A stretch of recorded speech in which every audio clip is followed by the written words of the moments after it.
এতে মারা গিয়েছিল পৃথিবীর প্রায় সমস্ত মানুষ। এই ভাইরাসটা এত দ্রুতই ছড়িয়ে পড়ছিল যে খুব কম সময়ের মধ্যে মানব সভ্যতা একদম ধ্বংসের মুখোমুখি এসে দাঁড়ায়। পৃথিবীর প্রত্যেকটা জায়গা পূর্ণ হয় বিশৃঙ্খলা আর নরখাদকের আস্তানায়। মানে সব জায়গায় খাবারের অভাব শুরু হয়ে যায়, আর শুরু হয়ে যায় অরাজকতা। একে তো ভাইরাসের কারণে মানুষ মারা যাচ্ছে, তার উপর আবার পৃথিবীতে সৃষ্টি হওয়া বিশৃঙ্খলার জন্য মানুষ মানুষকেই মেরে ফেলছে। আর এইভাবেই দেখতে দেখতে মাত্র গুটি কয়েক মানুষ এখন পৃথিবীতে বেঁচে আছে, যারা কিনা পৃথিবীর বিভিন্ন জায়গায় ছড়িয়ে ছিটিয়ে আছে। আর একটা মাত্র দ্বীপ ছিল যেটা পৃথিবীর মাঝখানে অবস্থিত। এই দ্বীপটির নাম হেলগোল্যান্ড, আর এটি হলো পৃথিবীর বর্তমান সব থেকে বেশি সুরক্ষিত জায়গা। এই দ্বীপটি অবস্থিত জার্মানিতে। পৃথিবীর অন্যান্য জায়গা থেকে এই দ্বীপটি অনেকটা দূরে ছিল, যার কারণে এখনো পর্যন্ত সেই ভাইরাসটি এই পর্যন্ত পৌঁছে পারেনি। তাই মানুষের অস্তিত্ব টিকিয়ে রাখার জন্য সবাই মিলে তাদের এখানে এক নতুন পৃথিবী গড়ে তুলেছে। এই দ্বীপটিতে বসবাস করে মাত্র 513 জন মানুষ। তারা অনেক শান্তিপূর্ণভাবে এখানে মিলেমিশেই থাকে। তবে এই দ্বীপটিকে ঠিকমতো রাখার জন্য এখানে কিছু অদ্ভুত অদ্ভুত নিয়ম কানুন আছে। আর তার মধ্যে একটি হলো, যখনই এই দ্বীপটিতে নতুন কোনো শিশুর জন্ম হয়, তখন ওই দ্বীপে যে মানুষরা অবস্থান করছে তাদের মধ্যে থেকে একজনকে মরতে হবে। আসলে যাতে করে জনসংখ্যা কোনোভাবেই বৃদ্ধি না পায়, সেই জন্যই এই নিয়মটি বানানো হয়েছিল। এই জায়গায় যা কিছু তৈরি হয়েছে তা শুধুমাত্র 513 জন মানুষের জন্যই। আর এই নিয়মের জন্যই এখানে প্রত্যেকটা মানুষই সমানভাবে তাদের অধিকার পায়। তো এই দ্বীপে তো সমস্ত নিয়মকানুন অনেক কঠোরভাবেই পালন করা হয়। আর যদি কোনো ব্যক্তি ভুল করেও এই নিয়মের বাইরে যায় বা কোনো নিয়ম ভঙ্গ করে ফেলে, তাহলে এখানে যে লিডার বোর্ডটা আছে, ওই বোর্ডটা থেকে তার নাম নিচের সারির দিকে যেতে থাকে। আসলে এটা এমন একটা বোর্ড যে ওই দ্বীপে বসবাসকারী 513 জন মানুষের র্যাঙ্কিং রয়েছে। অর্থাৎ এখানে যে মানুষ সব থেকে বাধ্য, মানে নিয়মকানুন মেনে চলে, তার র্যাঙ্কিং তত উপরের দিকেই থাকবে। আর এভাবেই প্রায় 1 থেকে 513 পর্যন্ত র্যাঙ্কিং আছে। আর যারা র্যাঙ্কিং এ উপরের দিকে থাকে তাদেরকে মূল্যায়ন করা হয় সব থেকে বেশি, এমনকি তাদের মতামতও বেশি গ্রহণ করা হয়। আর যাদের নাম ওই বোর্ডে একদম নিচের সারিতে থাকে তাদের মৃত্যু তো অবধারিত। আর এরকমই সব কঠোর নিয়মের মাধ্যমে এই দ্বীপটি চলছিল। আর দেখতে দেখতে প্রায় 15টি বছর পার হয়ে যায়। এরপরে আমরা এমিলি নামের একটা মহিলাকে দেখতে পাই, যে কিনা আজকে একটা সন্তানের জন্ম দিচ্ছিল। আর তার এখানে ডোরা নামের একজন রিপোর্টার আসে, যে কিনা এই পুরো প্রসেসটাই ক্যামেরায় রেকর্ড করে রাখছিল। আর কিছুক্ষণের মধ্যে তাদের দ্বীপে নতুন একটা শিশুর জন্ম হয়। বাচ্চা এবং মা দুইজনই একদম সুস্থ আছে। বাচ্চাটা ছিল একটা মেয়ে শিশু। এরপর তার দাদা ওই বাচ্চা মেয়েটিকে অনেক আদর করে। আর তারপর কিছু মানুষের সঙ্গে সে একটা পাহাড়ের কিনারায় চলে যায়, কারণ আজকে তার জীবন বিসর্জন দেওয়ার পালা। কারণ এই দ্বীপে তো এরকমই নিয়ম যে একটা নতুন বাচ্চা জন্ম হলে ওই দ্বীপের একজনকে মরতে হবে। আর এখন যেহেতু বাচ্চাটা তার পরিবারে জন্ম নিয়েছে, তাই সে নিজে থেকেই তার জীবন বিসর্জন দিতে প্রস্তুত ছিল, কারণ তার অনেক বয়স হয়ে গিয়েছে। সে আর এমনি বেশি দিন বাঁচবে না, তাই সে চাচ্ছিল না যে তার জন্য অন্য কেউ মারা যাক। তো এরপরও সে নিজের ইচ্ছাতে অনেক উঁচু পাহাড় থেকে ঝাঁপ দিয়ে আত্মহত্যা করে নেয়। এদিকে আমরা হসপিটালের আর একটা দৃশ্য দেখতে পাই, যেখানে এমিলির আবার প্রসব বেদনা শুরু হয়ে গিয়েছে। এরপর ডাক্তার তাকে চেক করলে গিয়ে দেখতে পায় যে এমিলির পেটে আরো একটা বাচ্চা আছে, মানে সে আজকে যমজ বাচ্চারই জন্ম দিয়েছে। সঙ্গে সঙ্গে তো সেখানে আর একটা ফুটফুটে শিশুর জন্ম হয়। তাতে কেউ কল্পনাই করতে পারেনি যে আজকে এমন একটা ঘটনা ঘটে যাবে। এখন এই বিষয়টি অনেক জটিল হয়ে দাঁড়ায়, তাই ওই দ্বীপের কমিটির পক্ষ থেকে অনেক দ্রুত একটা মিটিং ডাকা হয়। ওই দ্বিতীয় বাচ্চাটির ব্যাপারে এখন কি করা যায় সেটাই ছিল এই মিটিং এর মূল আলোচনা। এখানে তাদের লিডার ছিল ব্রিটিশ নামের একজন মহিলা। যেহেতু টুইন বেবি জন্ম নিয়েছে, তাই আমাদের উচিত 2টা বাচ্চাকেই রাখা। আর যেহেতু একটা বেবির জন্য তাদের দাদা জীবন দিয়েই দিয়েছে, তাই এখন অন্য একজনকে আমাদের মারা একদম উচিত হবে না। আর আমরা এখন অন্তত আমাদের জনসংখ্যা 513 থেকে 514 করতে পারি। কিন্তু অন্য একজন মানুষ তখন বলে যে আমাদের এই নিয়ম তো বহু বছর ধরেই চলছে, আর এখন যদি আমরা এর কোনো ব্যতিক্রম ঘটনা ঘটাই, তাহলে আমাদের ভবিষ্যৎ প্রজন্ম ঠিক একই কাজই করবে। আর এর মাধ্যমে আমাদের দ্বীপের এই জনসংখ্যা কোনোভাবে আমরা ধরে রাখতে পারবো না। এখন যেহেতু সেখানে দ্বিমত চলে এসেছে, তাই সবাই অনেক দ্বিধাদ্বন্দ্বে পড়ে যায়। আর এরপর সেই মিটিং এ সিদ্ধান্ত হয় যে একটা গণভোটের আয়োজন করা হবে। আর এই দ্বীপের মানুষ যে মতামতের উপর ভোট দেবে সেটাই বেশি গ্রহণযোগ্য বলে মনে করা হবে। আর জনগণ রায় দেবে যে কে বাঁচবে আর কে মরবে। তাদের দ্বীপের একটা নিজস্ব টিভি চ্যানেলও ছিল, যেখানে প্রতিদিন একটা করে নিউজ পাবলিশ হয়। আর আজকে সেখানে এমিলির যমজ বাচ্চা হওয়ার নিউজটা টেলিকাস্ট করা হচ্ছিল।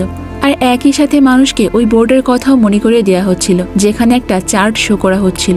এই সম্পূর্ণ নিউজটা ওই দ্বীপের প্রত্যেকটা মানুষই দেখছিল। সেখানে তখন আমরা ক্রিস্টিয়ান নামের একটা ছেলেকে দেখতে পাই, যে বোর্ডে দেখতে পাই যে তার সিরিয়াল হলো 511।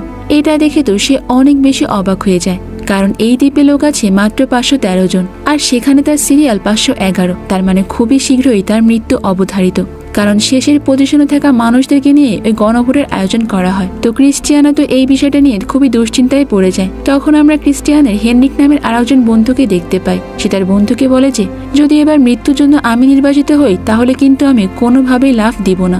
তখন হেনরিক তাকে বলে যে তুমি কি ভুলে গিয়েছো সর্বশেষ যে ব্যক্তিটি বাঁচার জন্য চেষ্টা করেছিল তাকে কিন্তু সবাই মিলে খাঁচায় বন্দি করে ওই পাহাড় থেকে ফেলে দিয়েছিল, আর এইভাবে মৃত্যু যন্ত্রণা কিন্তু আরো বেশি কষ্টদায়ক। তো এবার আমরা এলিস নামের আরেকটা বৃদ্ধ মহিলাকে দেখতে পাই, যাকে আসলে এই দ্বীপের আবর্জনা বলেই মনে করা হয়। আর তার যেহেতু এখন অনেক বয়স হয়ে গিয়েছে, তাই ওই বোর্ডে তার নাম্বার ছিল 512। তার এই দ্বীপকে দেওয়ার মতো কিছুই নেই, আর সে কোনো অবদানও রাখতে পারবে না, তাই ইচ্ছা করে তার নামটা এত নিচের পজিশনে রাখা হয়েছে। এরপর আমরা এরিয়ান নামের আরো একজন ব্যক্তিকে দেখতে পাই, যে কিনা ছিল 513 নম্বরে, মানে সর্বশেষ নাম্বার, কারণ তাকে এখানকার একজন ক্রিমিনাল হিসেবে গণ্য করা হয়েছে। যেটা জানতে পারার পর তার ওয়াইফ লিসা অনেক কষ্ট পায়। অন্যদিকে আমরা আবার মার্ক নামের একজন ব্যক্তিকে দেখতে পাই, তার সঙ্গে তার ছেলে লিনাসও ছিল। তারা দুইজন মিলে একটা ল্যাবে চলে আসে। আসলে মার্ক একজন ডক্টর, তারা দুইজনে মিলে তাদের ল্যাবে একটা ভ্যাকসিন আবিষ্কার করার চেষ্টা করছিল, যেটা ছিল এই পৃথিবীতে ছড়িয়ে পড়া ভাইরাসের প্রতিষেধক। কিন্তু তাদের কাছে তো পর্যাপ্ত পরিমাণ জিনিসপত্র, এমনকি কোনো নমুনাও ছিল না। তাই মার্ক সিদ্ধান্ত নেয় যে সে এই রিসার্চটা বন্ধ করে দেবে, কারণ প্রয়োজনীয় জিনিসপত্র ছাড়া কোনোভাবে এই রিসার্চ চালিয়ে যাওয়া পসিবল নয়। আর তারপর আমরা জুরিক নামের একজনকে দেখতে পাই, সে এখানে মার্কের সঙ্গে কাজ করতে যাচ্ছে। আসলে তারা পুরো শহরে এক ধরনের মেডিসিন ডেলিভারি করে। প্রথমে তারা চলে যায় এরিয়ানদের বাড়িতে, আর তার সঙ্গে তখন তার ওয়াইফ লিসাও ছিল। জুরিককে যখন লিসা দেখতে পায় সে তো অনেকটা রেগে যায়। সে বলে যে আমার হাজবেন্ডের লাস্ট পজিশনের জন্য তুমিই দায়ী, কিন্তু জুরিক তাকে মনে করিয়ে দেয় যে তুমি ভুলে গিয়েছো, তোমার কারণেই তোমার হাজবেন্ড আজকে লাস্ট পজিশনে এসেছে, কারণ এরিয়ান তো তোমার জন্য মেডিসিন চুরি করতে গিয়ে ধরা পড়েছিল। আর এখানেই তখন কথায় কথায় জুরিক আর লিসার মাঝে বেশ ঝামেলা শুরু হয়ে যায়। আসলে ওই মেডিসিন দেওয়ার কথা ছিল মার্কের, কিন্তু মার্ক তো কারো পারমিশন ছাড়া কোনোভাবে এই মেডিসিন কাউকে দিতে পারবে না। তো তারা যখন এইসব বিষয় নিয়ে অনেক বেশি তর্ক করছিল, তখনই সেখানে তাদের একজন প্রতিবেশী আসে। আর সে এখানে আসার পর ডাক্তার মার্ককে জানায় যে তুমি কি জানো লিসা এবং এরিয়ান ফেক ভোট কিনেছে, যেটা জানাজানি হয়ে গেলে কিন্তু তাদের বিপদ আরো বেশি বেড়ে যাবে। এরপর তারা মার্কের কাছে গিয়ে অনুরোধ করে যে সেখানকার লিডার ব্রিটিশকে যেন একটু বুঝিয়ে বলে, যাতে করে তার হাজবেন্ডের পজিশনটা একটু ওপরের দিকে উঠে যায়। তো এখন যেহেতু মার্কের সঙ্গে ব্রিটিশের একটু ভালো সম্পর্ক ছিল, তাই সে লিসাকে কথা দেয় যে আমি যতটুকু সম্ভব তোমার হাজবেন্ডের জন্য চেষ্টা করব, কিন্তু ভবিষ্যৎ কি হবে তা কিন্তু আমি বলতে পারবো না। তো অন্যদিকে আমরা এমিলিকে দেখতে পাই। সে যখন ঘুম থেকে ওঠে তখন দেখতে পায় যে তার একটা বাচ্চাকে একজন মহিলা চুরি করে নিয়ে যাচ্ছে, আর এই মহিলাটি ছিল সেই বৃদ্ধ মহিলাটি। তখন এমিলি তো দ্রুত সেই মহিলার কাছে গিয়ে বলে আপনি আমার বাচ্চাকে ফেরত দিন, আর আপনি এতটা নিচে নেমে গিয়েছেন যে নিজে বাঁচার জন্য আমার বাচ্চাকে চুরি করে নিয়ে মেরে ফেলতে চাচ্ছেন। তো এরপর আমরা ডক্টর মার্ককে দেখতে পাই। সে আসলে লুকিয়ে লুকিয়ে অনেক মানুষকেই মেডিসিন দেয়, যেটা জুরিক জানতো। আর এরপর জুরিককে আমরা একটা সুপার শপে দেখতে পাই। সেখানে ছেলেটার ব্রিটিশকে মার্কের ব্যাপারে সবকিছুই বলে দিচ্ছিল, মানে মার্ক যে লুকিয়ে লুকিয়ে মানুষকে মেডিসিন দেয় এই ব্যাপারটা সে ব্রিটিশকে জানিয়ে দেয়। কিন্তু ব্রিটিশ তাকে কিছুক্ষণের জন্য তখন চুপ থাকতে বলে, কারণ এখন সে মার্কের বিরুদ্ধে কোনো ব্যবস্থা নিতে পারবে না। মার্কের নলেজ তাদের এখন অনেক বেশি প্রয়োজন। মার্ক যদি একবার এই ভ্যাকসিনটা আবিষ্কার করতে পারে তাহলে তাদের এখানে ছড়িয়ে পড়া ভাইরাস থেকে তারা সুরক্ষিত থাকতে পারবে। এরপরে সেখানে মানে সুপার মার্কেটে একটা বাচ্চা ভুল করে একটা কাচের জার ভেঙে ফেলে, আর সেখানে তখন দাঁড়িয়েছিল ক্রিস্টিয়ান এবং হেনরিক। হেনরিক তখন ক্রিস্টিয়ানকে বলে যে এটাই হলো আমাদের কাছে মোক্ষম সুযোগ, আমরা এখন ব্রিটিশের সামনে ভালো সাজতে পারি, যাতে করে ওই বোর্ডে আমাদের নামটা একটু ওপরের দিকে উঠে আসে। তাই সঙ্গে সঙ্গে ক্রিস্টিয়ান তখন ওই বাচ্চাটাকে একটা আপেল দেয় আর বলে যে কোনো সমস্যা নেই, তোমার কোনো ভুল নেই, তুমি ভয় পেও না। আর এমন সময় আবার একটা মহিলা ওই বাচ্চাকে একটা গিফটও দেয়। আর ব্রিটিশ যখন এটা দেখতে পায় সে ক্রিস্টিয়ান এবং ওই মহিলার পজিশনটা তো এক ধাপ উপরে উঠিয়ে দেয়। তো অন্যদিকে ওই সুপার মার্কেটে লিসাও ছিল, আর সে দেখতে পায় যে হেনরিক তার কাছাকাছি চলে এসেছে। হেনরিক আসলে অনেক ধনী পরিবারের একজন সন্তান। সে লিসাকে বলে যে তোমার এত কষ্ট করতে হবে না, তুমি যদি আমার সঙ্গে থাকতে রাজি হও, মানে একটা রাত কাটাতে চাও, তাহলে আমি তোমার সব কষ্টই কমিয়ে দেব। তখন লিসা তাকে জানায় যে এই ব্যাপারে আমি তোমার সঙ্গে পরে কথা বলছি, কিন্তু হেনরিক তো তার কোনো কথাই শোনে না। সে লিসার দিকে এগিয়ে যায়, আর এই বিষয়টা তখন দূরে দাঁড়িয়ে থাকা ব্রিটিশ দেখতে পায়। এরপর সে বাইরে এসে হেনরিককে বলে যে আমি তোমাকে শেষবারের মতো সাবধান করছি, বারবার কিন্তু আমি তোমাকে এইভাবে বাঁচাতে পারবো না। যদি জনগণের সামনে তোমার এইসব কুকীর্তি ফাঁস হয়ে যায় তাহলে কি হবে একবার ভাবতে পারছো? আর এখানে আমরা একটা গোপন তথ্য জানতে পারি, সেটা হলো হেনরিক ব্রিটিশেরই সন্তান, কিন্তু এটা সে বাইরে কারো সামনে এভাবে বলে না। তো অন্যদিকে আমরা মার্ককে দেখতে পাই যে ল্যাবে একটা গোপন দরজা খোলে, যেটার ব্যাপারে আসলে কেউ জানতো না। আর মার্ক আসলে এখানে এক্সপেরিমেন্টের জন্য পিটার নামের একটা ব্যক্তিকে লুকিয়ে রেখেছিল। আসলে পিটার ছিল ওই ভাইরাসে ইনফেক্টেড, কারণ সে ওই দ্বীপের বাইরের মানুষ। সে নিজে থেকে মার্ককে এই ভ্যাকসিন তৈরি করতে সাহায্য করতে চায়। এরপর মার্ক যখন তাকে একটা ইনজেকশন পুশ করে, সে মার্ককে বলে যে হয়তো তার এই ভ্যাকসিনটা সাকসেসফুল হতে চলেছে, কারণ যখনই সে তাকে ভ্যাকসিন দেয় তার আগের চাইতে একটু ভালো ফিল হয়। অন্যদিকে লিসা তো হেনরিকের কাছে আসে, মানে সে হেনরিকের দেওয়া প্রস্তাবটা মেনে নিয়েছে। তবে এদিকে ঘটে আর একটা কাহিনী। একটা জাহাজে করে অন্য একটা এরিয়ার মানুষ এই দ্বীপে প্রবেশ করছিল। তারা বিভিন্ন অস্ত্রশস্ত্র নিয়ে তাদের বর্ডারটা ক্রস করার চেষ্টা করছে। যখনই হেনরিক এই খবরটা শুনতে পারে, তো সঙ্গে সঙ্গে ওই বর্ডারের কাছে বন্দুক নিয়ে চলে যায়। আর এরপর হেনরিক সহ সব গার্ডরা তাদেরকে বারবার সাবধান করে দেয়, যাতে করে তারা ভুলেও এই দ্বীপে এক পাও না ফেলে। কিন্তু তারপরও তারা যখন একটা কথাও শুনছিল না, তখন গার্ডরা মিলে তাদের শুট করতে শুরু করে দেয়। তো এরপরে দৃশ্য পরিবর্তন হলে, মানে ওর কয়েক ঘন্টা পর আমরা ওই দ্বীপে গণভোটের আয়োজন করতে দেখি। ওই যমজ বাচ্চাদের ব্যাপারে সিদ্ধান্ত নেওয়ার জন্য মূলত এই গণভোটের আয়োজন করা হয়েছিল। ক্রিস্টিয়ান তখন সেখানকার বোর্ডে দেখতে পায় যে একটা ভালো কাজের জন্য তার নাম এক ধাপ উপরে উঠে গিয়েছে। আর এরপর গণভোট শুরু হয়ে গেলে বেশিরভাগ মানুষই ভোট দেয় যে বাচ্চা দুটোকে রাখার জন্য। তাই এখন যেহেতু বাচ্চা দুটোকে রাখতে হবে, তাই 513 জন মানুষের মধ্যে থেকে একজনকে মরতে হবে। তো এদিকে বেশিরভাগ মানুষই ভোট দেয় এরিয়ানের বিরুদ্ধে, কারণ সে একটা চোর ছিল। কিন্তু ঠিক এমন সময় লিসা একাই সেখানে উঠে দাঁড়ায় আর বলে যে আমি এই মৃত্যুর জন্য এরিয়ানকে নয়, বরং হেনরিককেই ভোট দিতে চাই। কারণ তার হাজবেন্ড যদি সামান্য চুরির জন্য এরকম শাস্তি পায়, তাহলে হেনরিক তো একটা লম্পট, সে একজন ধর্ষক। হেনরিক এই দ্বীপের মহিলাদের টাকার লোভ দেখিয়ে ধর্ষণ করে। সে শুধুমাত্র ব্রিটিশের ছেলে হওয়ার কারণে কি তার কোনো বিচার হবে না? এখন লিসা যেহেতু হেনরিকের বিরুদ্ধে আওয়াজ তুলেছে, তাই বাকি মহিলারাও সাহস পেয়ে যায় তার বিরুদ্ধে কথা বলতে। আর এরপর সবাই মিলে চিৎকার করে করে হেনরিকের বিরুদ্ধে কথা বলতে থাকে। আর এবার এরিয়ানের বদলে সেখানে হেনরিককে মৃত্যুর জন্য চুজ করা হয়। কিন্তু ব্রিটিশ তখন সবাইকে বলে যে হেনরিক তো আমার নিজের ছেলে, আর আমি একজন মা, তাই চাইলেও আমি নিজের চোখের সামনে আমার নিজের সন্তানকে এইভাবে মৃত্যুদণ্ড দিতে পারি না। তবে আমি একটা কাজ করতে পারি, আমি হেনরিককে এই দ্বীপ থেকে ব্যান করে দিলাম। হেনরিক এখন থেকে কখনোই আর এই দ্বীপে প্রবেশ করতে পারবে না। তাকে ওইসব শহরে রেখে আসা হবে যেখানে মানুষ ভাইরাসে আক্রান্ত হয়েছে। আর এটা শুনে সেখানে থাকা সবাই তো সন্তুষ্ট হয়ে যায়। আর এরপর হেনরিককে নিয়ে যাওয়া হয় জেলে। এদিকে মার্ক আবারও পিটারের কাছে আসে। তবে আজকে যখন সে তার শরীরে ভ্যাকসিন পুশ করছিল, তখন সঙ্গে সঙ্গে পিটার মার্কের সামনেই মারা যায়। আর এতে করে তো মার্ক অনেক কষ্ট পায়।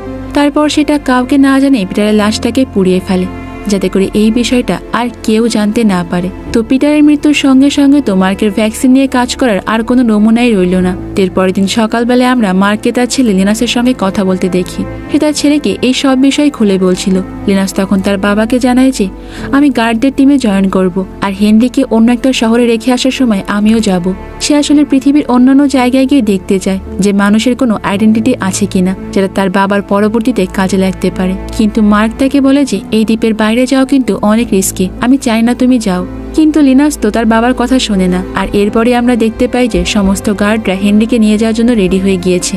ওই গার্ডের টিমে তখন লিনাস দ্রুত এসে জয়েন করে। তারা সবাই মিলে সুরক্ষিত পোশাক পরে নেয়, যাতে করে ভাইরাস তাদেরকে আক্রমণ করতে না পারে। কিন্তু হেনরিকে এখানে কোনো সুরক্ষিত পোশাক পরানো হয় না। আর এরপর সমস্ত গার্ডরাই হেনরিককে নিয়ে একটা বোটে উঠে পড়ে, আর তাদের একটা লম্বা সফর শুরু হয়ে যায়। অনেকটা লম্বা সময় জার্নি করার পর তারা একটা বন্দরে চলে আসে। আর এরপর একজন গার্ড হেনরিককে সেখানে ধাক্কা দিয়ে ফেলে দেয়। হেনরিক তখন অনেক ইমোশনাল কথা বলে তাদেরকে একটু গলানোর চেষ্টা করে, কিন্তু এতে তেমন কোনো লাভ হয় না। অন্যদিকে আমরা ব্রিটিশকে দেখতে পাই, যাকে কিনা তাদের ওয়াটার সাপ্লাই বিল্ডিং এ খবর দিয়ে ডেকে আনা হয়েছে, কারণ সেখানকার পানির ফিল্টারে অনেক বড় একটা সমস্যা দেখা দিয়েছে। এখন ওটার সমস্যা খুঁজে দেখার জন্য একটা মহিলা কর্মী চেক করছিল। তখনই সেখানে সে একটা রেডিও খুঁজে পায়, আর এরপরে সেটা লিডার ব্রিটিশকে দেখানো হয়। রেডিওটা দেখে তো ব্রিটিশ অনেকটা অবাক হয়ে যায়, কারণ তাদের এখানে তো অনেক বছর আগে রেডিও ব্যান করে দেওয়া হয়েছে। তো এরপর সেখানে আরেকজন লোক আসে আর ব্রিটিশকে জানায় যে সে পানির সাপ্লাইটা ঠিক করে দিয়েছে। অন্যদিকে আমরা ওই গার্ডদের টিম দেখতে পাই, সেখানে তারা বোটে করে বিভিন্ন জায়গায় ঘুরে দেখছিল। এরপর একটা ফাঁকা শহর দেখতে পেয়ে তারা ওই জায়গায় নেমে পড়ে। কয়েকজন গার্ড এখানে ভাইরাসের স্যাম্পল কালেক্ট করতে যায়। তখন লিনাস তাদেরকে বলে যে আমি এই বোটেই থাকছি, তোমরা যাও, আমি এখানে বসে পাহারা দেব। এরপর যখন গার্ডরা একটা ব্রিজের কাছে আসে, তখন তাদের সঙ্গে একটা ব্যক্তির দেখা হয়। আসলে গার্ডরা এই ব্যক্তির কাছেই এসেছিল, আর তার নাম আর। তারা এখানে আরকে কিছু খাবার এবং ফলমূল দেয়, যার বিনিময়ে আরের কাছ থেকে তারা মেডিসিন নিয়ে নেয়, আর যেগুলো আসলে ওই দ্বীপের মানুষের জন্য অনেক বেশি প্রয়োজনীয়। তো এদিকে লিনাস তো লুকিয়ে লুকিয়ে শহরের পরিস্থিতি দেখার জন্য বেরিয়ে পড়েছিল, আর সে তখন ওখানে কিছু সার্ভাইভারদের দেখতে পায়। এরপর এক বৃদ্ধ লোক লিনাসকে বলে যে তোমার এই ধরনের পোশাক পরে থাকার কোনো দরকার নেই, কারণ এই ভাইরাস এখন পৃথিবী থেকে চলে গিয়েছে। কিন্তু লিনাস তো এটা কোনোভাবেই বিশ্বাস করে না। সে তার কাছ থেকে তাকে অনেক দূরে থাকতে বলে। এরপর লিনাসের কাছে মুজিক নামের একটা ছেলে আসে। সে তাকে একটা ভ্যাকসিন দিয়ে বলে যে এটা হলো ওই ভাইরাসের ভ্যাকসিন, আর এই ভ্যাকসিনটা একটা জাহাজে আরো অনেকগুলো রয়েছে। যদি লিনাক্স চায় তাহলে সে তাকে ওখানে নিয়ে যেতে পারে। আর ওই জাহাজে নিয়ে যাওয়ার মুজিক তাকে বলে যে আমি তোমাকে সমস্ত ভ্যাকসিনই দিয়ে দেবো, কিন্তু তার বিনিময়ে আমাকে এবং আমার কয়েকজন বন্ধুকে তোমাদের ওই দ্বীপে নিয়ে যেতে হবে। কিন্তু লিনাস তখন তাকে জানায় যে আমি চাইলেও এটা করতে পারবো না, কারণ এটা আমাদের নিয়মের বাইরে। এরপর সেখানে সমস্ত লোকরাই বেরিয়ে আসে, যেটা দেখে তো লিনাস অনেক বেশি ভয় পেয়ে যায় আর ওখান থেকে দৌড়ে বেরিয়ে আসে। কিন্তু এদিকে তো তার আগের সমস্ত গার্ডরাই ওই বোটে পৌঁছে গিয়েছে। তারা এখানে আসে অনেকক্ষণ লিনাসের জন্য অপেক্ষা করে, কিন্তু অনেকটা দেরি হয়ে যাওয়ার কারণে তারা লিনাসকে ছেড়েই বোটটা ছেড়ে দেয়। লিনাস তো অনেক দ্রুত দৌড়ে সেখানে চলে আসে, কিন্তু দেখতে পায় যে গার্ডরা তাকে ফেলে সেই বোটটা নিয়ে চলে গিয়েছে। এদিকে লিনাস যখন সেখানে দৌড়াচ্ছিল তখন সেখানে একজন লোক লিনাসকে ধাক্কা দিয়ে ফেলে দেয়, কারণ সে ওই হেলগোল্যান্ড দ্বীপের প্রত্যেকটা লোককে ঘৃণা করত। লিনাস তখন কোনো মতে তার হাত থেকে বেঁচে একটা উঁচু জায়গায় উঠে পড়ে, আর সেখান থেকে লাফ দিয়ে সোজা বোর্ডের ওপরে এসেই পড়ে। কিন্তু এদিকে তো লিনাসের পিছু করতে করতে মজিকও সেখানে লাফিয়ে পড়ে, তবে গার্ডরা সেখানে তৎক্ষণাৎ তাকে গুলি করে আর সমুদ্রের মধ্যেই ফেলে দেয়। এদিকে গার্ডরা তখন লিনাসের শরীরে একটা আঁচড়ের চিহ্ন দেখতে পায়, আর তারা ওই জায়গায় গুলি করে একটা ভ্যাকসিনও লাগিয়ে দেয়, যার ফলে লিনাস সেখানে অজ্ঞান হয়ে পড়ে। এরপর যখন তার জ্ঞান ফিরে আসে সে সঙ্গে সঙ্গে তার কাছে থাকা ভ্যাকসিনের বোতলটা লুকিয়ে ফেলে। তো অনেকক্ষণ জার্নি করার পর এরপর তারা আবারও ওই দ্বীপে ফিরে আসে, আর তাদেরকে ভালো করে স্যানিটাইজ করা হয়। এরপর কয়েকদিনের জন্য লিনাসকে রেখে দেওয়া হয় কোয়ারেন্টাইনে। আর তার বাবা যখন তাকে দেখতে আসে তখন সে কোনো মতে লুকিয়ে তার বাবার কাছে ভ্যাকসিনটি দিয়ে দেয়। আর দেখা যায় যে লিনাসের সঙ্গে তখন আরেকজন গার্ডকেও কোয়ারেন্টাইনে পাঠিয়ে দেওয়া হয়েছে, কারণ এই মিশন থেকে আসার পর তার শরীরে কেমন যেন র্যাশ বেরিয়ে গিয়েছে, তার উপর আবার সে অনেক কাশছিল। এরপর মার্ক তার উপর ওই ভ্যাকসিনটি প্রয়োগ করে আর লিনাসকে জানায় যে এই ভ্যাকসিনটি 100% কার্যকরী, এটাই হলো ওই ভাইরাসের মেইন ভ্যাকসিন। তাই লিনাস তার বাবাকে বলে যে তুমি ওই জায়গায় আরো একটা টিম পাঠিয়ে দাও, যাতে করে তারা অনেকগুলো ভ্যাকসিন নিয়ে আসতে পারে। কিন্তু মার্ক তাকে বলে যে এই প্রস্তাবে তো কেউ রাজি হবে না, কারণ অলরেডি এই দ্বীপের বাইরে গিয়ে দুজন কোয়ারেন্টাইনে রয়েছে, তাই এখন এর রিস্কটা আর কেউ নিতে চাইবে না।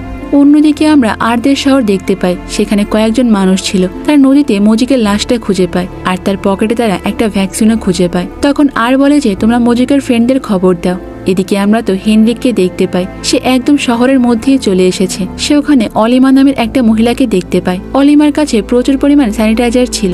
শহরের মানুষরা তাকে বিভিন্ন জিনিসের বিনিময়ে তার কাছ থেকে স্যানিটাইজেশন নিত, যাতে করে তারা এই ভাইরাস থেকে বাঁচতে পারে। কিন্তু হেনরিকের কাছে তো তেমন কিছুই ছিল না, তার কাছে শুধুমাত্র একটা চাবির রিং রয়েছে, আর সেটা যখন সে অলিমাকে দিতে যায় অলিমা তো তাকে সেখান থেকে তাড়িয়ে দেয়। তাই কোনো উপায় না পেয়ে সে ওখানে জামা খুলে অলিমার সঙ্গে ডান্স করতে শুরু করে আর তাকে ইমপ্রেস করে ফেলে, তাকে গানের সুরে সুরে প্রপোজও করে ফেলে। আর অলিমা তো গলে গিয়ে তাকে একদম নতুন জামা কাপড় পরতে দেয়।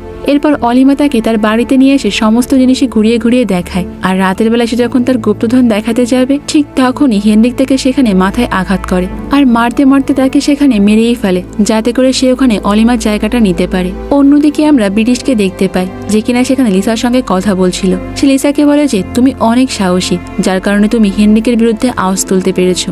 এই কারণে আমি তোমাকে এবং তোমার হাজবেন্ডকে পুরস্কার স্বরূপ একটা বিলাসবহুল জীবন উপহার দিতে চাই। লিসা তো এটা শুনে অনেক খুশি হয়ে যায়। আর এরপরে ব্রিটিশ লাইভে এসে লিসার অ্যাপ্রুভাল দেখায় যে সেটা মেনে নিয়েছে যে হেনরিক তার যোগ্য শাস্তি পেয়েছে।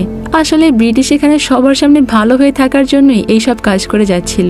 যাই হোক, এদিকে তো আবার ওই দ্বীপের উদ্দেশ্যে দুজন মানুষকে বন্দি করে পাঠিয়ে দেওয়া হয়, যাতে করে মার্ক তাদেরকে নিয়ে রিসার্চ করতে পারে। এরপর মার্ক তার ভ্যাকসিনটা টেস্ট করার জন্য তাদের শরীরে ওই ভ্যাকসিনটা পুশ করে।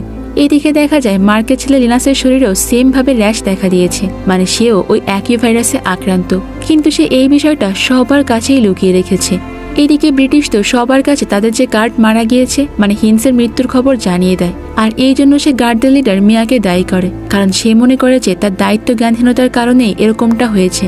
কিন্তু মিয়া তো এই বিষয়টাকে পুরোপুরি অস্বীকার করে দেয়, আর সেখানে তারপর অনুষ্ঠিত হয়ে যায় গণভোটের, যেখানে সবাই মিয়ার বিরুদ্ধে ভোট দেয়, আর যার কারণে ওই ভোটে মিয়ার পয়েন্ট প্রায় 100 নিচে নেমে যায়। আর এখানে আমরা তখন ফিওনা নামের একটা মেয়েকে দেখতে পাই, যে এখানকার রিপোর্টার ডোরার মেয়ে ছিল।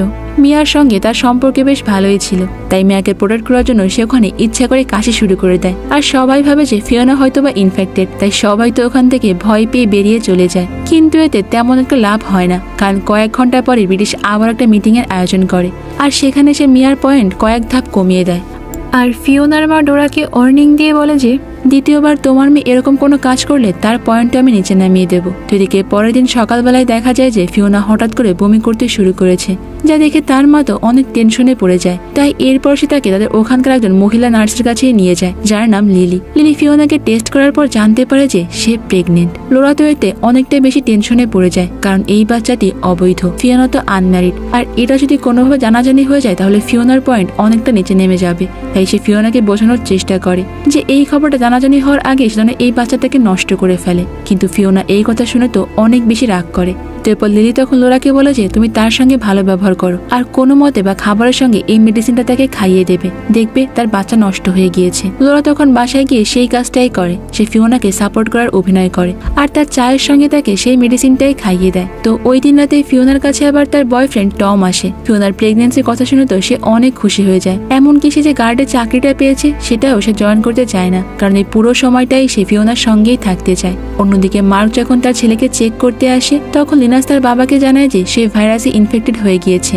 এই কথা শুনে মার্ক তাকে বলে যে তুমি কোনো চিন্তা করো না বাবা, আমি দ্রুত এই ভ্যাকসিনটা তৈরি করে ফেলবো। তখন লিনাস তাকে বলে যে বাবা, আমি চাই তুমি আমার শরীরটাকে এক্সপেরিমেন্টের কাজে লাগাও, যেহেতু আমি অলরেডি ইনফেক্টেড, মানে আমার বাঁচার চান্স খুব একটা নেই, তাই আমি চাই আমার শরীরটা অন্ততপক্ষে ভ্যাকসিন তৈরির কাজে লাগুক। তো অন্যদিকে আমরা আর কি দেখতে পাই, সে ওখানে মানুষজনদেরকে বলছিল যে তোমাদের মজিকে কিন্তু ওই দ্বীপের লোকজনই মেরে ফেলেছে, আর তোমরা যদি আমাকে বলো যে ভ্যাকসিনগুলো তোমরা কোথায় রেখেছো তাহলে আমি তোমাদেরকে অনেক খাবার দেব। আর এরপর সেখানে আমরা স্পার্ক নামের একজন ছেলেকে দেখতে পাই, যাকে দেখে আরের একটু চালাক বলেই মনে হয়েছিল, তাই সে বাকি সবাইকে খাবার নিতে পাঠিয়ে দিয়ে স্পার্কের সঙ্গে আলাদাভাবেই কথা বলে। স্পার্ক তখন আরকে জানায় যে আমি তোমাকে ওই জাহাজটি সম্পর্কে বলে দিব, কিন্তু তার বিনিময়ে তোমাকে আমাকে ওই দ্বীপে নিয়ে যেতে হবে, কারণ সে ভালো করেই জানতো যে আর চাইলে বিভিন্ন জিনিসের সঙ্গে লুকিয়ে তাকে ওই দ্বীপে পাঠাতে পারবে।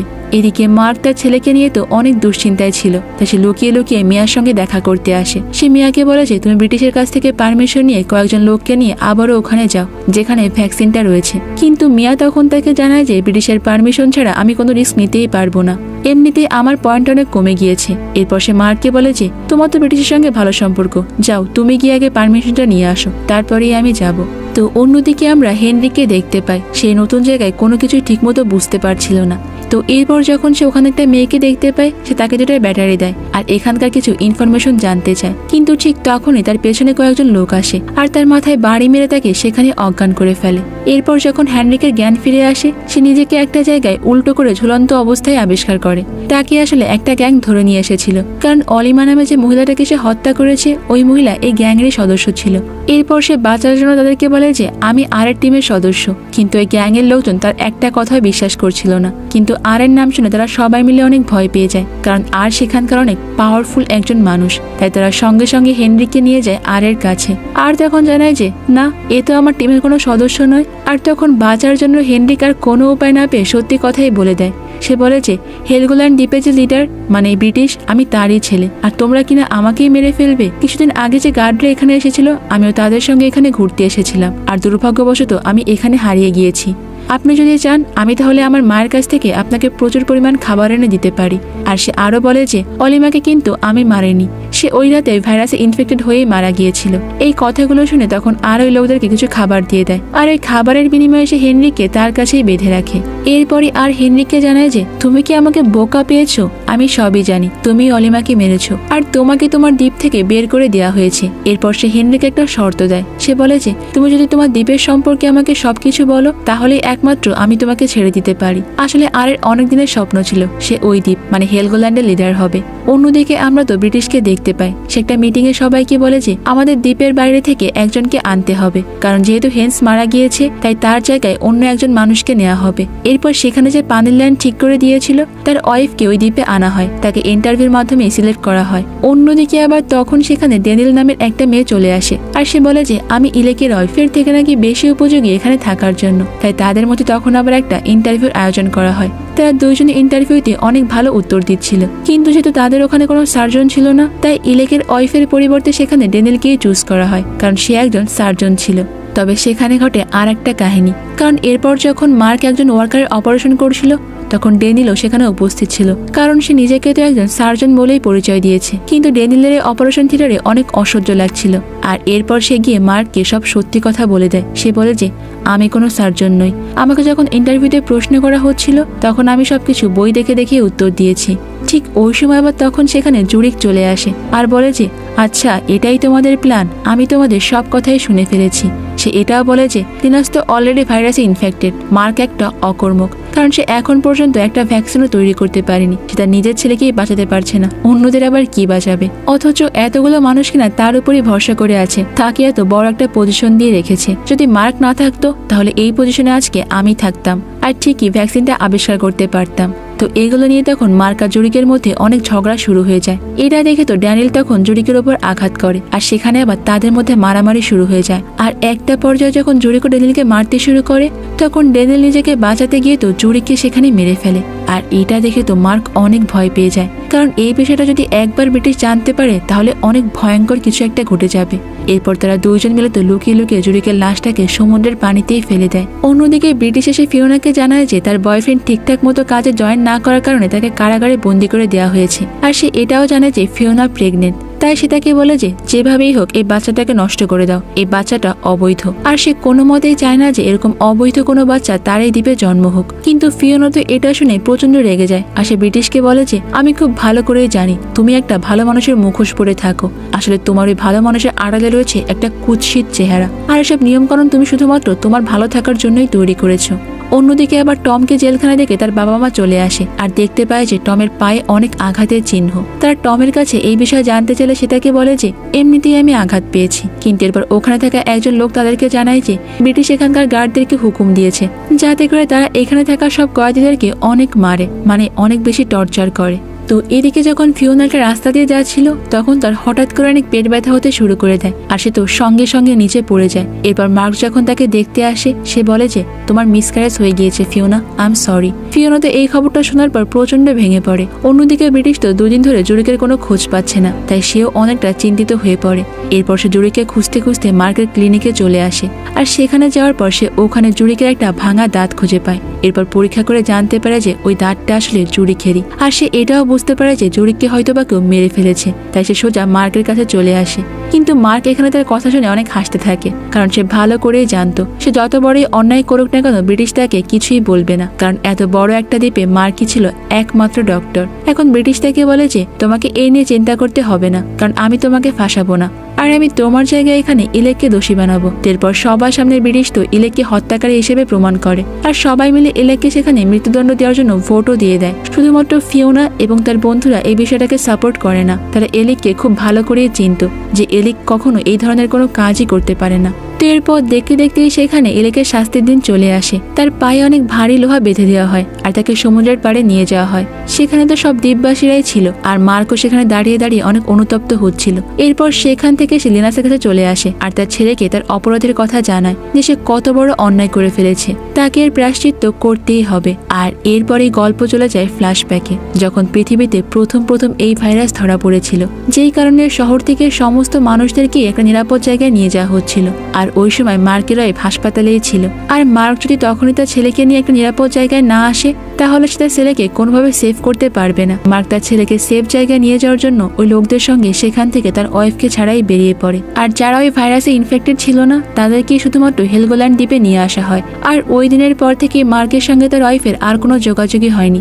মার্ক মনে করে যে হয়তো তার ওয়াইফও ওই ভাইরাসে ইনফেক্টেড হয়েই মারা গিয়েছে। এরপরে ওই দ্বীপের মধ্যে আস্তে আস্তে হাজার হাজার মানুষ বসবাস করা শুরু করে, কিন্তু ওখানে শুধুমাত্র একটা মাত্রই সুপার শপ ছিল, আর ওই সুপার শপে কাজ করতো ব্রিটিশ। এরপর মার্ক যখন ওই সুপার শপে খাবার আনতে যায় তখন ব্রিটিশ তাকে ফ্রিতেই তার ছেলের জন্য কিছু খাবার দেয়। আর এরপর সেখানে আমরা লিলি নামে সেই নার্সটাকেও দেখতে পাই, যার মার্কের সঙ্গে দেখা হয়, আর তারা দুজন মিলে ওখানে একটা হাসপাতাল দেয়।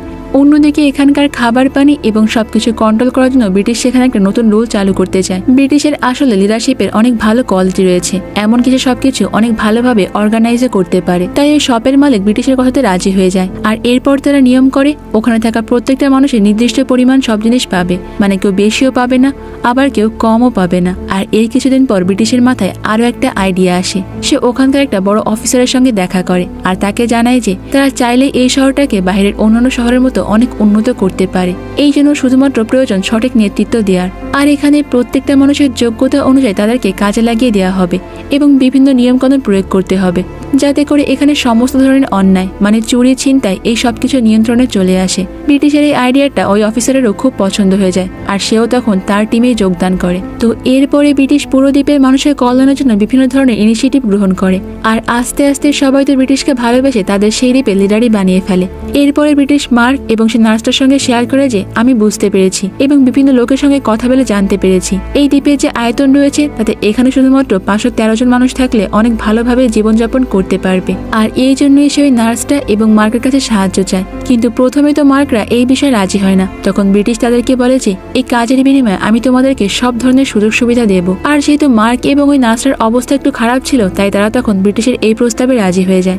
এদিকে আস্তে আস্তে ওই দ্বীপে মানুষের লাশ ভেসে আসতে শুরু করে। মার্করা তখন তাদের শরীর থেকে ওই ভাইরাসের জীবাণু কালেক্ট করে আর এরপর ওই দ্বীপের মানুষরা যখন তাদের কাছে ট্রিটমেন্ট নিতে চলে আসে মার্করা তাদের শরীরে ওষুধ দেবার নাম করে ওই ভাইরাসটাই ছড়িয়ে দেয়। আর এইভাবে আস্তে আস্তে ওই দ্বীপের জনসংখ্যা কমতে শুরু করে, মানে ওই ভাইরাসে আক্রান্ত হয়ে ওই দ্বীপের মানুষও মারা যেতে শুরু করে।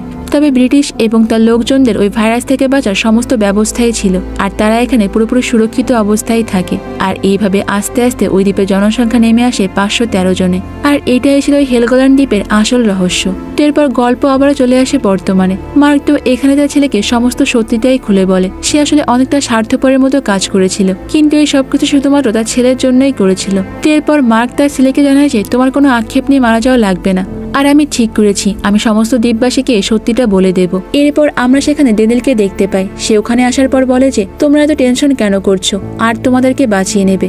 আর আমি তোমাদেরকে এখানে আরেকটা মিথ্যা কথা বলেছি, আমি কিন্তু আরেরই লোক আর সেই আমাকে এখানে পাঠিয়েছে সমস্ত ইনফরমেশন কালেক্ট করতে আর এখানে সমস্ত মেডিসিন নিয়ে চলে আসছে। আর সে যদি মেডিসিন নিয়ে আসে দেখবে তোমার ছেলেও বেঁচে যাবে। তো অন্যদিকে আমরা দেখতে পাই সে এসপার্ক নামের ছেলেটা আর কে সঙ্গে নিয়ে জাহাজের কাছে চলে এসেছে যেখানে অনেক ভ্যাকসিন ছিল। আর এই ভ্যাকসিনগুলো পেয়ে তো আর অনেক খুশি হয়ে যায়। আর এরপর আর তো তার সমস্ত সাথীদেরকে নিয়ে ওই হেলগোল্যান্ড দ্বীপের উদ্দেশ্যে রওনা হয়ে যায়। অর্থাৎ ওই দ্বীপে এখন থেকে আর কোনো অন্যায় অবিচার হবে না। এখানকার সমস্ত মানুষ এখন সুখে শান্তিতে জীবনযাপন করতে পারবে, কারণ তারা এখন ভাইরাসে আক্রান্ত হলো তাদের কাছে ভ্যাকসিনটা থাকবে। আর এখন থেকে ব্রিটিশের আর কোনো অন্যায় রুলও এই দ্বীপে চলবে না। আর এরই মাধ্যমে আমাদের আজকের এই মুভির গল্পটা এখানেই শেষ হয়ে যায়। তো বন্ধুরা, আজকের গল্পটা তোমাদের কাছে কেমন লেগেছে? আসলে সার্ভাইভাল মুভির গল্প আমার তো বরাবরই ভালো লাগে। তোমাদের কেমন লেগেছে সেটা কিন্তু তোমরা কমেন্ট করে আমাকে অবশ্যই জানিও। তো দেখা হবে অন্য কোনো সুন্দর মুভির গল্প নিয়ে ভিন্ন কোনো সময়। ততক্ষণ পর্যন্ত তোমরা সবাই অনেক বেশি ভালো থাকবে এবং নিরাপদে থাকবে।